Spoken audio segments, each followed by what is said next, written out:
Hi welcome to my channel. ఇది Sunday రోజు mini blog. నేను ఈరోజు ఎగ్ కర్రీను వైట్ రైస్ చేస్తున్నాను. ఇది వచ్చాక నాకు ఆనియన్స్ కట్ చేయడం చాలా ఈజీ అయిపోయింది. ఇది వచ్చింది కదా అని చెప్పి ఎగ్ కర్రీ కొత్తగా ట్రై చేశాను. అలా ట్రై చేసినందుకు మా ఆయన చేతిలో తిట్లు తినకుండా తిన్నాను. అస్సలు నోట్లో కూడా పెట్టుకోలేదు. మా ఆయన అంత దరిద్రంగా వచ్చిందంట ఎగ్ కర్రీ.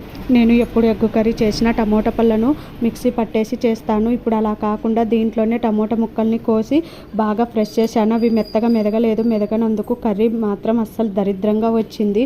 నాకు చేసేటప్పుడే అనిపించింది ఏంటి కలర్ ఇలా వస్తుంది అనేసి. కానీ నా మీద నాకు కాన్ఫిడెన్స్ ఎక్కువ.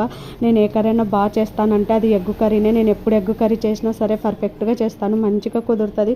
మా ఇంట్లో వాళ్ళందరూ బాగా కడుపు నిండా తింటారు. అలాంటిది ఫస్ట్ టైం ఎగ్ కర్రీ చేసి నేను మా ఆయనతో తిట్లు తిన్నాను. అందుకే నాకు అనిపించింది ఎప్పుడు ఏది కొత్తగా ట్రై చేయకూడదు, మనకు వచ్చింది మనం చేసి పెట్టాలి అనేసి.